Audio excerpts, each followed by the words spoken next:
ନମସ୍କାର ପିଲାମାନେ। ଆଜିର ଆଲୋଚନାର ପ୍ରସଙ୍ଗ ହେଉଛି ଭୌତିକ ପରିବେଶ, ଯାହାକି ସପ୍ତମ ଶ୍ରେଣୀ ଭୂଗୋଳ ବହିର ପ୍ରଥମ ଅଧ୍ୟାୟ ଆମ ପରିବେଶରେ ସ୍ଥାନିତ। ପିଲାମାନେ, ତମେ ତ ଜାଣିଛ ପରିବେଶ କହିଲେ ଆମେ କ'ଣ ବୁଝୁ? ଆମ ଚତୁଃପାର୍ଶ୍ୱକୁ ଘେରି ରହିଥିବା ସମସ୍ତ ଉପାଦାନ ଯାହା ଆମର ଜୀବନକୁ ପ୍ରଭାବିତ କରିଥାଏ, ସେହି ସମସ୍ତ ଉପାଦାନକୁ ନେଇ ପରିବେଶ ଗଠିତ। ଆଚ୍ଛା ପିଲାମାନେ, ଟିକେ ଚିନ୍ତା କଲ, ତୁମେ ତୁମ ଚତୁଃପାର୍ଶ୍ୱରେ କ'ଣ ସବୁ ଦେଖୁଛ? ପାହାଡ଼, ନଦୀ, ଝରଣା, ଜଙ୍ଗଲ, ରାସ୍ତାଘାଟ, କୋଠାବାଡ଼ି, କଳକାରଖାନା, ଆହୁରି କେତେ କ'ଣ, ନୁହଁ? ଏ ସମସ୍ତେ ହେଉଛନ୍ତି ପରିବେଶର ଅଂଶବିଶେଷ। ପରିବେଶକୁ ମୁଖ୍ୟତଃ ଦୁଇ ଭାଗରେ ବିଭକ୍ତ କରାଯାଇପାରେ: ପ୍ରାକୃତିକ ପରିବେଶ ଓ ମନୁଷ୍ୟକୃତ ପରିବେଶ। ଅଶ୍ମମଣ୍ଡଳ, ବାରିମଣ୍ଡଳ, ବାୟୁମଣ୍ଡଳ ଓ ଜୈବମଣ୍ଡଳକୁ ନେଇ ପ୍ରାକୃତିକ ପରିବେଶ ଗଠିତ। ଏଥିମଧ୍ୟରୁ ଅଶ୍ମମଣ୍ଡଳ, ବାରିମଣ୍ଡଳ ଓ ବାୟୁମଣ୍ଡଳକୁ ନେଇ ଭୌତିକ ପରିବେଶ ଗଠିତ। ଆସ ପିଲାମାନେ, ଏହି ମଣ୍ଡଳଗୁଡ଼ିକ ବିଷୟରେ ଆଲୋଚନା କରିବା। ପିଲାମାନେ, ପୃଥିବୀ ସୌରଜଗତର ଏକମାତ୍ର ଗ୍ରହ ଯେଉଁଠି ଜୀବଜଗତ ତିଷ୍ଠି ରହିଛି। ଜୀବଜଗତ ସୃଷ୍ଟି ହେବା ଓ ତାହା ତିଷ୍ଠି ରହିବା ପାଇଁ ଯେଉଁ ପାରିବେଶିକ ଉପାଦାନ ଆବଶ୍ୟକ, ତାହାର ଏକତ୍ର ସମାବେଶ ଭୂପୃଷ୍ଠରେ ସମ୍ଭବପର ହୋଇପାରିଛି। ଜୀବଜଗତର ଚଳପ୍ରଚଳ ଆଦି କାର୍ଯ୍ୟ ପାଇଁ ଆବଶ୍ୟକ ଏକ କଠିନ ଶିଳା ବା ମୃତ୍ତିକା ସ୍ତର ଭୂପୃଷ୍ଠର ଅଶ୍ମମଣ୍ଡଳ ଦ୍ୱାରା ଉପଲବ୍ଧ ହୋଇପାରିଛି। ପୃଥିବୀକୁ ତାର ଚତୁଃପାର୍ଶ୍ୱରେ ଏକ ବାୟୁମଣ୍ଡଳ ଘେରି ରହିଛି। ଏଥିରେ ଆମର ଶ୍ୱାସକ୍ରିୟା ଉପଯୋଗୀ ଅମ୍ଳଜାନ ବ୍ୟତୀତ ଯବକ୍ଷାରଜାନ, ଅଙ୍ଗାରକାମ୍ଳ ଆଦି ଗ୍ୟାସ୍ ରହିଛି। ଏହାଛଡ଼ା ଭୂପୃଷ୍ଠର ପ୍ରାୟ 3/4 ଜଳଭାଗ ଦ୍ୱାରା ବେଷ୍ଟିତ, ଯାହା ବାରିମଣ୍ଡଳ ରୂପେ ପରିଚିତ। ଅଶ୍ମମଣ୍ଡଳ, ବାରିମଣ୍ଡଳ, ବାୟୁମଣ୍ଡଳର ଉପାଦାନଗୁଡ଼ିକୁ ଆଧାର କରି ଅନ୍ୟ ଏକ ଗୁରୁତ୍ୱପୂର୍ଣ୍ଣ ମଣ୍ଡଳ ଭୂପୃଷ୍ଠରେ ତିଷ୍ଠି ରହିଛି, ତାହା ହେଉଛି ଜୈବମଣ୍ଡଳ। ଏହି ମଣ୍ଡଳଟି ଅନ୍ୟ 3ଟି ମଣ୍ଡଳ ଉପରେ ସମ୍ପୂର୍ଣ୍ଣ ନିର୍ଭରଶୀଳ। ଅନ୍ୟ 3 ମଣ୍ଡଳ ମଧ୍ୟ ଜୈବମଣ୍ଡଳ ଦ୍ୱାରା ବହୁମାତ୍ରାରେ ପ୍ରଭାବିତ। ଏହି ମଣ୍ଡଳଗୁଡ଼ିକ ବିଷୟରେ ଆସ ପିଲାମାନେ ଅଧିକ କିଛି ଜାଣିବା। ପ୍ରଥମେ ଆମେ ଜାଣିବା ଅଶ୍ମମଣ୍ଡଳ ବିଷୟରେ। ପୃଥିବୀର କଠିନ ଭୂତ୍ୱକ ବା ଶକ୍ତ ଉପରିଭାଗକୁ ଅଶ୍ମମଣ୍ଡଳ କୁହାଯାଏ। ଏହା ବିଭିନ୍ନ ଖଣିଜ ଦ୍ରବ୍ୟ ଓ ଶିଳାରେ ଗଠିତ। ଏହାର ଉପରିଭାଗରେ ମୃତ୍ତିକାର ଏକ ପତଳା ଆବରଣ ରହିଛି। ପର୍ବତ, ମାଳଭୂମି, ସମତଳ ଭୂମି, ଉପତ୍ୟକା ଆଦି ଭୂମିରୂପ ଯୋଗୁଁ ଭୂପୃଷ୍ଠ ଅସମାନ ହୋଇଥାଏ। ଏହି ଭୂମିରୂପ ଉଭୟ ସ୍ଥଳଭାଗ ଓ ଜଳଭାଗରେ ରହିଛି। ଅଶ୍ମମଣ୍ଡଳର ଉପାଦେୟତା ହେଲା, ଏହି ପରିସରରୁ ଆମେ ଜଙ୍ଗଲ ଦ୍ରବ୍ୟ, ଖଣିଜ ସମ୍ପଦ, ଚାରଣଭୂମିରୁ ଘାସ, କୃଷି ପାଇଁ ଭୂମି ଓ ଜନବସତି ପାଇଁ ଜାଗା ପାଇଥାଉ। ପିଲାମାନେ, ତୁମେ କେବେ ତୁମ ଚାରିପାଖର ଭୂମିକୁ ନିରୀକ୍ଷଣ କରିଛ? ଟିକିଏ ଚିନ୍ତା କଲ, ଭୂମିକୁ କେଉଁ କେଉଁ କାର୍ଯ୍ୟରେ ବିନିଯୋଗ କରାଯାଉଛି? ଯେପରି ଚାଷ କାର୍ଯ୍ୟ, ଗୃହ ନିର୍ମାଣ, କଳକାରଖାନା ନିର୍ମାଣ, ଆହୁରି କେତେ କ'ଣ, ନୁହଁ? ପିଲାମାନେ, ଏବେ ଆମେ ଜାଣିବା ବାରିମଣ୍ଡଳ ବିଷୟରେ। ଚିତ୍ରରେ ତୁମେମାନେ ଦେଖିପାରୁଥିବ ଜଳର ବିଭିନ୍ନ ଉତ୍ସଗୁଡ଼ିକୁ, ଯଥା ନଦୀ, ହ୍ରଦ, ସମୁଦ୍ର, ମହାସାଗର, ଭୂତଳ ଜଳ ଆଦିକୁ ନେଇ ବାରିମଣ୍ଡଳ ଗଠିତ। ଭୂପୃଷ୍ଠରେ ଜଳଭାଗର ପରିମାଣ ସ୍ଥଳଭାଗଠାରୁ ଢେର ଅଧିକ। ସମଗ୍ର ପୃଥିବୀର କ୍ଷେତ୍ରଫଳର 71% ହେଉଛି ଜଳଭାଗ ଏବଂ କେବଳ 29% ହେଉଛି ସ୍ଥଳଭାଗ। ଏଥିରୁ ଆମେ ଜାଣିପାରିବା ଜଳଭାଗର ପରିମାଣ କେତେ ଅଧିକ। ପିଲାମାନେ, ତୁମେ ଜାଣିଛ ପୃଥିବୀରେ ଜଳର ପରିମାଣ ଅଧିକ ହେତୁ ଏହାକୁ ଜଳୀୟ ଗ୍ରହ ବା ନୀଳ ଗ୍ରହ ବୋଲି କୁହାଯାଏ। ଭୂପୃଷ୍ଠରେ ଜଳ କଠିନ, ତରଳ ଓ ବାଷ୍ପୀୟ ଅବସ୍ଥାରେ ଥାଏ। ଏହି ଜଳ ମହାସାଗର, ସାଗର, ହ୍ରଦ ବ୍ୟତୀତ ପାର୍ବତ୍ୟ ଅଞ୍ଚଳରେ ବରଫ ରୂପରେ, ନଦୀ ଓ କେନାଲରେ ପ୍ରବାହମାନ ଧାରା ରୂପରେ, ଭୂଗର୍ଭରେ ସଞ୍ଚିତ ଜଳ ରୂପରେ ଏବଂ ବାୟୁମଣ୍ଡଳରେ ଜଳୀୟ ବାଷ୍ପ ରୂପରେ ଥାଏ। ଏହି ସମସ୍ତ ଜଳକୁ ନେଇ ବାରିମଣ୍ଡଳ ଗଠିତ। ସମୁଦାୟ ଜଳରାଶିର ପ୍ରାୟ ଶତକଡ଼ା 97.2% ଜଳ ହେଉଛି ମହାସାଗର ଓ ସାଗର ଆଦିରେ ଥିବା ଜଳରାଶି, ଯାହାକି ଅତ୍ୟନ୍ତ ଲବଣାକ୍ତ, ଏଣୁ ପାନୀୟ ଉପଯୋଗୀ ନୁହେଁ। ପୃଥିବୀ ପୃଷ୍ଠରେ ଜୀବଜଗତର ପାନୀୟ ତଥା ଅନ୍ୟାନ୍ୟ କାର୍ଯ୍ୟ ପାଇଁ ଉପଯୁକ୍ତ ଅବଶିଷ୍ଟ ଜଳର ପରିମାଣ ହେଉଛି ପ୍ରାୟ ଶତକଡ଼ା 2.8%। ସେଥିମଧ୍ୟରୁ ପୁଣି ପ୍ରାୟ 2.77% ଜଳ ବରଫ ଆକାରରେ ଓ ଭୂଗର୍ଭସ୍ଥ ଜଳ ଆକାରରେ ରହିଛି। ଅବଶିଷ୍ଟ ମାତ୍ର ଶତକଡ଼ା 0.03% ପୃଥିବୀ ପୃଷ୍ଠରେ ଉପଲବ୍ଧ। ତୁମେ ଟିକେ ଚିନ୍ତା କଲ ପିଲାମାନେ, ତୁମେ ଘରେ ବା ସ୍କୁଲରେ ବ୍ୟବହାର କରୁଥିବା ଜଳ କେଉଁଠୁ ଆସୁଛି?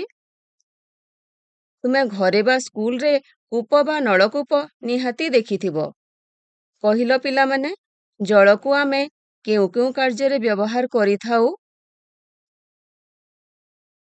ପିଇବା, ରାନ୍ଧିବା, ଗାଧୋଇବା, ଲୁଗା ଧୋଇବା, ଚାଷ କାର୍ଯ୍ୟରେ, କଳକାରଖାନାରେ, ଆଉ ମଧ୍ୟ ବହୁତ କ୍ଷେତ୍ରରେ ଜଳକୁ ଆମେ ବ୍ୟବହାର କରୁ। କେହି ଜଳ ଅପଚୟ ହେବାର ଦେଖିଛ କି ପିଲାମାନେ? ବିଭିନ୍ନ ସମୟରେ ଆମର ଅସାବଧାନତା ଯୋଗୁଁ ଜଳ ଅପଚୟ ହୋଇଥାଏ। ଆମେ ଗାଧୋଇବା ସମୟରେ, ଲୁଗା ଧୋଇବା ସମୟରେ, ବାସନ ଧୋଇବା ସମୟରେ ଟ୍ୟାପ୍, ସାୱାର ଖୋଲା ଛାଡ଼ି ଦେଉ। ବେଳେବେଳେ ପାଇପ୍ ଫାଟି ମଧ୍ୟ ପାଣି ଅଯଥାରେ ନଷ୍ଟ ହୁଏ। ଯେହେତୁ ପାନୀୟ ଓ ବ୍ୟବହାର ଉପଯୋଗୀ ଜଳର ପରିମାଣ ଖୁବ୍ କମ୍, ଆମେ ଜଳ ଅପଚୟ କରିବା ଉଚିତ ନୁହେଁ। ବୁଝିଲ ପିଲାମାନେ? ପିଲାମାନେ, ଏବେ ଆମେ ଆଲୋଚନା କରିବା ବାୟୁମଣ୍ଡଳ ବିଷୟରେ। ବାୟୁକୁ ଦେଖିଛ କି ପିଲାମାନେ? ନା, ଆମେ ବାୟୁକୁ ଦେଖିପାରିବା ନାହିଁ, କିନ୍ତୁ ତାର ଉପସ୍ଥିତି ଆମେ ଜାଣିପାରିବା। ପବନ ବହିଲେ ପତ୍ର ଉଡ଼େ, କାଗଜ ଉଡ଼େ, ଆମ ମୁଣ୍ଡର ଚୁଟି ମଧ୍ୟ ଉଡ଼େ, ନୁହଁ? ପବନ ହେଲେ, ଫ୍ୟାନ୍ ଚାଲିଲେ ଆମେ ବାୟୁର ଉପସ୍ଥିତିକୁ ଅନୁଭବ କରୁ। ତାହେଲେ ବାୟୁମଣ୍ଡଳ କ'ଣ ପିଲାମାନେ? ପୃଥିବୀର ଚତୁର୍ଦିଗରେ ଘେରି ରହିଥିବା ପତଳା ଗ୍ୟାସୀୟ ଆବରଣକୁ ବାୟୁମଣ୍ଡଳ କୁହାଯାଏ। ବିଭିନ୍ନ ଗ୍ୟାସ୍, ଧୂଳିକଣା ଓ ଜଳୀୟ ବାଷ୍ପକୁ ନେଇ ବାୟୁମଣ୍ଡଳ ଗଠିତ। ଅନେକଗୁଡ଼ିଏ ଗ୍ୟାସୀୟ ପଦାର୍ଥର ମିଶ୍ରଣରେ ବାୟୁମଣ୍ଡଳ ଗଠିତ। ଯବକ୍ଷାରଜାନ ଓ ଅମ୍ଳଜାନ ଏହାର ମୁଖ୍ୟ ଉପାଦାନ। ଆର୍ଗନ୍, ଅଙ୍ଗାରକାମ୍ଳ, ହିଲିୟମ୍, ଉଦଜାନ ଭଳି ଗ୍ୟାସ୍ ମଧ୍ୟ ବାୟୁମଣ୍ଡଳରେ ରହିଥାଏ।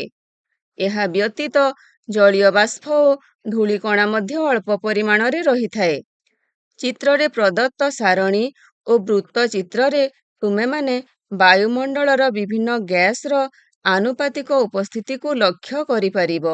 ବାୟୁମଣ୍ଡଳରେ ଯବକ୍ଷାରଜାନର ପରିମାଣ ଶତକଡ଼ା 78%, ଅମ୍ଳଜାନର ପରିମାଣ ଶତକଡ଼ା 21%, ଆର୍ଗନର ପରିମାଣ ଶତକଡ଼ା 0.94%, ଅଙ୍ଗାରକାମ୍ଳର ପରିମାଣ ଶତକଡ଼ା 0.03% ଓ ଅନ୍ୟାନ୍ୟ ଗ୍ୟାସର ପରିମାଣ 0.04%। ତାହେଲେ ପିଲାମାନେ, ବାୟୁମଣ୍ଡଳର ଉପାଦେୟତା କ'ଣ? ବାୟୁ ଅଛି ବୋଲି ଜୀବନ ଅଛି। ଆମେ ଶ୍ୱାସକ୍ରିୟାରେ ବାୟୁମଣ୍ଡଳରୁ ଅମ୍ଳଜାନ ଗ୍ରହଣ କରୁ। ଏହା ସୂର୍ଯ୍ୟଙ୍କ ଠାରୁ ଆସୁଥିବା କ୍ଷତିକାରକ ରଶ୍ମି ତଥା ଅତ୍ୟଧିକ ତାପମାତ୍ରାରୁ ଆମକୁ ରକ୍ଷା କରେ। ବାୟୁମଣ୍ଡଳ ପୃଥିବୀର ତାପମାତ୍ରା ନିୟନ୍ତ୍ରଣ କରିଥାଏ, ଫଳରେ ଆମେ ଅସହ୍ୟ ଖରା ଓ ଶୀତରୁ ରକ୍ଷା ପାଇଥାଉ। ବାୟୁମଣ୍ଡଳରେ ପରିବର୍ତ୍ତନ ଯୋଗୁଁ ପାଣିପାଗ ଓ ଜଳବାୟୁରେ ପରିବର୍ତ୍ତନ ଘଟିଥାଏ। ପିଲାମାନେ, ପ୍ରତିଦିନ ସ୍କୁଲକୁ ଆସିବା ବେଳେ ଆକାଶକୁ ଲକ୍ଷ୍ୟ କରିଛ କି? ଦିନଟି ମେଘୁଆ ଅଛି, ନା ବର୍ଷା ହେଉଛି, ନା ଖରା ହେଉଛି, ନା କୁହୁଡ଼ିଆ ପାଗ ଅଛି? ଏସବୁ ପାଣିପାଗରେ ପରିବର୍ତ୍ତନ ବାୟୁମଣ୍ଡଳରେ ପରିବର୍ତ୍ତନ ଯୋଗୁଁ ଘଟିଥାଏ। ପିଲାମାନେ, ଏବେ ଆମେ ଜାଣିବା ଜୈବମଣ୍ଡଳ ବିଷୟରେ। ସମ୍ପୂର୍ଣ୍ଣ ଜୀବଜଗତକୁ ନେଇ ଜୈବମଣ୍ଡଳ ଗଠିତ। ଉଭୟ ପ୍ରାଣୀ ଓ ଉଦ୍ଭିଦ ଜୈବମଣ୍ଡଳର ଅନ୍ତର୍ଭୁକ୍ତ। ଭୂପୃଷ୍ଠରେ ଏବଂ ଏହାର ଅଳ୍ପ କିଛି ଉପର ଓ ତଳକୁ ତିଷ୍ଠି ରହିଥିବା ପ୍ରାଣୀ ଓ ଉଦ୍ଭିଦ ଜଗତକୁ ନେଇ ଏହି ମଣ୍ଡଳ ଗଠିତ। ଜୈବମଣ୍ଡଳର ଉପସ୍ଥିତି ଯୋଗୁଁ ସୌରମଣ୍ଡଳରେ ଅନ୍ୟ ଗ୍ରହମାନଙ୍କଠାରୁ ପୃଥିବୀ ସ୍ୱତନ୍ତ୍ର, କାରଣ ଅନ୍ୟ କୌଣସି ଗ୍ରହରେ ଜୀବଜଗତ ଦେଖାଯାଏ ନାହିଁ। ଭୂପୃଷ୍ଠର ମୃତ୍ତିକା, ଜଳ ଓ ବାୟୁ ଦ୍ୱାରା ଜୈବମଣ୍ଡଳ ପରିପୁଷ୍ଟ। ଏହା ଅଶ୍ମମଣ୍ଡଳ, ବାୟୁମଣ୍ଡଳ ଓ ବାରିମଣ୍ଡଳ ଅନ୍ତର୍ଗତ ପାରସ୍ପରିକ ସମ୍ବନ୍ଧ ଥିବା ତଥା ଜୀବନ ଧାରଣ ପାଇଁ ଆବଶ୍ୟକ ଉପାଦାନ ଥିବା ପତଳା ସ୍ତରକୁ ବୁଝାଏ। ଜୈବମଣ୍ଡଳ ଅମ୍ଳଜାନ, ନାଇଟ୍ରୋଜେନ ପରି ବିଭିନ୍ନ ପୋଷକ ତତ୍ତ୍ୱର ପୁନଃଚକ୍ରଣରେ ସାହାଯ୍ୟ କରେ। ଏହା ବିଭିନ୍ନ ପ୍ରାଣୀ ଏବଂ ଉଦ୍ଭିଦକୁ ଖାଦ୍ୟ ଯୋଗାଇ ଏକ ଗୁରୁତ୍ୱପୂର୍ଣ୍ଣ ଭୂମିକା ନିର୍ବାହ କରିଥାଏ। ତାହେଲେ ପିଲାମାନେ, ଆଜି ଆମେ କ'ଣ ସବୁ ଆଲୋଚନା କଲେ? ଆଜି ଆମେ ପରିବେଶର ପରିସର ବିଷୟରେ ଆଲୋଚନା କଲେ। ଅଶ୍ମମଣ୍ଡଳ, ବାରିମଣ୍ଡଳ, ବାୟୁମଣ୍ଡଳ ଓ ଜୈବମଣ୍ଡଳ ବିଷୟରେ ଅନେକ ତଥ୍ୟ ଜାଣିଲେ। ଅଶ୍ମମଣ୍ଡଳ, ବାରିମଣ୍ଡଳ ଓ ବାୟୁମଣ୍ଡଳକୁ ନେଇ ଭୌତିକ ପରିବେଶ ଗଠିତ। ଭୌତିକ ପରିବେଶର ଏହି ତିନୋଟି ମଣ୍ଡଳ ଜୈବମଣ୍ଡଳ ଦ୍ୱାରା ପ୍ରଭାବିତ ହୋଇଥାଏ। ଆଉ ଜୈବମଣ୍ଡଳ ମଧ୍ୟ ଏହି ତିନୋଟି ମଣ୍ଡଳ ଉପରେ ନିର୍ଭରଶୀଳ। ଏବେ ପିଲାମାନେ, ତୁମମାନଙ୍କ ପାଇଁ କେତୋଟି ପ୍ରଶ୍ନ। ଠିକ୍ ଉତ୍ତରଟିକୁ ବାଛି କୁହ। ପ୍ରଥମ ପ୍ରଶ୍ନ ହେଲା, ନିମ୍ନ ମଧ୍ୟରୁ କେଉଁଟି ବାରିମଣ୍ଡଳର ଅଂଶ ନୁହେଁ?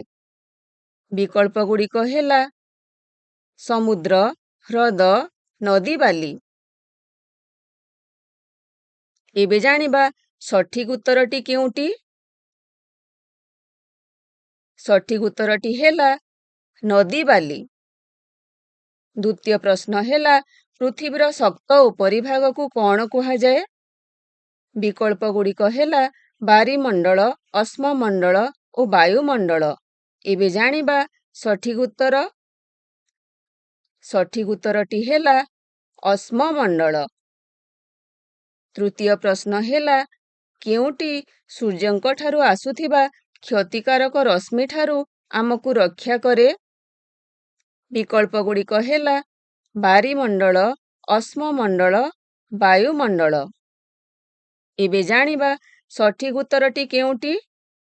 ସଠିକ୍ ଉତ୍ତରଟି ହେଲା ବାୟୁମଣ୍ଡଳ। ତୁମେମାନେ ବି ଏହି ଉତ୍ତର ଭାବିଥିଲ ତ ପିଲାମାନେ? Very good. ଚତୁର୍ଥ ପ୍ରଶ୍ନଟି ହେଉଛି ସ୍ତମ୍ଭ ମିଳନ। ସ୍ତମ୍ଭ ଦୁଇଟି ମଧ୍ୟରେ ସମ୍ପର୍କ ସ୍ଥାପନ କର। କ ସ୍ତମ୍ଭରେ ରହିଛି ଜୈବମଣ୍ଡଳ, ବାୟୁମଣ୍ଡଳ, ବାରିମଣ୍ଡଳ। ଖ ସ୍ତମ୍ଭରେ ରହିଛି ପୃଥିବୀକୁ ଘେରି ରହିଥିବା ଗ୍ୟାସୀୟ ସ୍ତର, ଜଳରାଶି, ପୃଥିବୀର ଶକ୍ତ ଉପରିଭାଗ, ଜଳ, ସ୍ଥଳ, ବାୟୁ ମଧ୍ୟରେ ପାରସ୍ପରିକ ସମ୍ପର୍କ ଥିବା ପତଳା ସ୍ତର। ଭଲ ଭାବେ ଚିନ୍ତା କରି ସ୍ତମ୍ଭ ମିଳନ କର। ଏବେ ଜାଣିବା ସଠିକ୍ ସ୍ତମ୍ଭ ମିଳନ କିପରି ହେବ? କାହା ସହିତ କିଏ ସମ୍ପର୍କିତ ହେବ? ଜୈବମଣ୍ଡଳ ସହିତ ସମ୍ପର୍କିତ ହେବ ଜଳ, ସ୍ଥଳ, ବାୟୁ ମଧ୍ୟରେ ପାରସ୍ପରିକ ସମ୍ପର୍କ ଥିବା ପତଳା ସ୍ତର। ବାୟୁମଣ୍ଡଳ ସହିତ ସମ୍ପର୍କିତ ହେବ ପୃଥିବୀକୁ ଘେରି ରହିଥିବା ଗ୍ୟାସୀୟ ସ୍ତର। ବାରିମଣ୍ଡଳ ସହିତ ସମ୍ପର୍କିତ ହେବ ଜଳରାଶି। ପିଲାମାନେ, ଏବେ ତୁମମାନଙ୍କ ପାଇଁ ଗୃହ କାର୍ଯ୍ୟ। ଜଳର ବିଭିନ୍ନ ଉତ୍ସଗୁଡ଼ିକର ନାମ ଲେଖ। ଦୈନନ୍ଦିନ ଜୀବନରେ ଜଳର ବିଭିନ୍ନ ବ୍ୟବହାର ସମ୍ବନ୍ଧରେ ଏକ ତାଲିକା ପ୍ରସ୍ତୁତ କର। ତାହେଲେ ପିଲାମାନେ, ଆଜି ଆମେ ପ୍ରାକୃତିକ ପରିବେଶ ଅନ୍ତର୍ଗତ ଅଶ୍ମମଣ୍ଡଳ, ବାରିମଣ୍ଡଳ, ବାୟୁମଣ୍ଡଳ ଓ ଜୈବମଣ୍ଡଳ ବିଷୟରେ ଅନେକ ତଥ୍ୟ ଜାଣିଲେ। ଅଶ୍ମମଣ୍ଡଳ, ବାରିମଣ୍ଡଳ ଓ ବାୟୁମଣ୍ଡଳକୁ ନେଇ ଭୌତିକ ପରିବେଶ ଗଠିତ। ତାହେଲେ ପିଲାମାନେ, ଆଜି ଆମେ ଯାହା ସବୁ ଆଲୋଚନା କଲେ, ଆଶା କରୁଛି ତୁମେମାନେ ଭଲ ଭାବରେ ବୁଝିଥିବ। ତାହେଲେ ରହୁଛି, ଧନ୍ୟବାଦ।